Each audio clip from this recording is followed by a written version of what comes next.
The basic elements is one.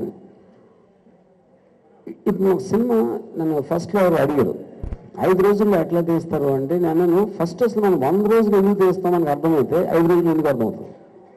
So for two long we took it for granted.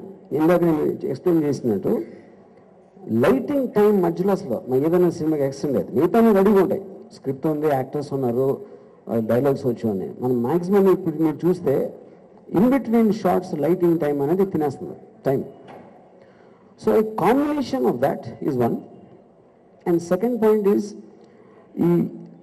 ఏదంటే మన ఈ cameras because they so small in size అటు మెమరబిలిటీ వాటిని తీసుకెళ్ళడానికి పెద్ద ఎక్కువ మంది లేకుండా ఇప్పుడు నేను మీరు మాట్లాడుతున్నాం అనుకోండి, ఇక్కడ నా ఫేస్ మీద ఒక లైట్ ఉంది, నేను మన ఇద్దరికి కనిపిస్తున్నాం, మేము మాట్లాడుతున్నాం. ఇప్పుడు ఈ రెండింటిని షూట్ చేయడానికి 100 మంది ఎందుకు అవసరం అని ఎప్పుడు ఆలోచించలేదు.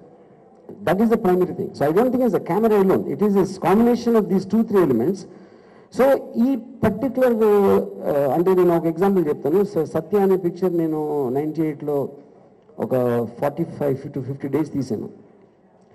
ఈ టెక్నాలజీతో same cinema it will take maximum 15 days. That's how much the difference is. Yeah. 10 minutes movie చూపించారు, టెరిఫిక్గా ఉంది. అఫ్కోర్స్ రిమైనింగ్ మూవీ అంతా కూడా అలాగ ఉంటుందని ఎక్స్పెక్ట్ చేస్తున్నాం. మీరు స్టార్ట్ చేసిన ఈ ట్రెండ్ మీరే కంటిన్యూ చేస్తారా అంటే? ఇప్పుడు ఒక పాయింట్ అండి, నేను ఇది కూడా ఇందాక చెప్పాను, కాంటెంట్ కోసం నేను చూపించలేదు. నేను చూపించిన ఓన్లీ రీజన్ ఏంటంటే ఇలాంటి కెమెరాతో తీసిన బొమ్మంత ఇలా వస్తుంది అని చెప్పడానికి ఒక సీక్వెన్స్లో, అంటే ఒక ట్రైలర్ లాగా టక్ షార్ట్స్ కట్ చేస్తే ఎవరు మేకౌట్ చేయలేదు, ఒక సీన్లో ఒక సీక్వెన్స్లో ఎట్లా ఉంటుందని చూపించడానికి చేశాను. సినిమా ఎంత బాగుంటుందో అంటే that is not for me to say, అది నేను చూసిన తర్వాత మీరు చెప్పాలి. రవి గారు, ఇదే కాన్సెప్ట్తో వేరే డైరెక్టర్స్ వస్తే చేయడానికి మీరు ఎప్పుడు రెడీగా ఉంటారా? డెఫినెట్గా రెడీ అండి, డెఫినెట్గా చేస్తాను. అంటే ఓన్లీ వర్మ గారు అన్న చేస్తారా లేకపోతే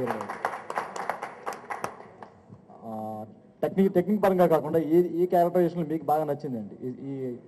మీ క్యారెక్టర్ పరంగా ఈ సినిమాలో మీకు బాగా నచ్చిందండి? నా క్యారెక్టర్ పరంగా ఏం నచ్చిందండి అంటే అఫ్కోర్స్ టెక్నిక్ గురించి వర్మ గారి కోసం కాకుండా ఒకటేనండి, ఆయన చెప్పింది నాకు నచ్చింది కాబట్టి చేశాను. ఓకే, యాజ్ అన్ ఆర్టిస్ట్గా మీరు పెర్ఫామ్ చేయడానికి ఇంతకుముందు మీకు కొత్తగా అనిపించింది? అది సినిమా చూస్తే తెలుస్తుంది. Thank you. ఇప్పుడు ఈ ప్రయోగం మీరు తెలుగులోనే ఎందుకు చేయాలనుకున్నారు? మామూలుగా హిందీలో తెలుగులోనే అలా కాదండి. ఇప్పుడు నా నెక్స్ట్ పిక్చర్ డిపార్ట్మెంటల్ హిందీలో and doing the same canvas. Thank you. తర్వాత నెగటివ్తో తీసిన సినిమాకు ఈ సినిమాకు పెద్దగా తేడా అనిపించలేదు. నాకున్న పరిజ్ఞానం మేరకు నాకైతే పెద్ద తేడా అనిపించలేదు. ఇందులో ఏం తేడాలు ఉన్నాయి చెప్పండి? ఏం తేడా లేదు, అదే నా పాయింట్. మొత్తం అంతా రామాయణంతో రాముడు సీత అన్నట్టు ఓన్లీ తేడా అంటే కాస్ట్.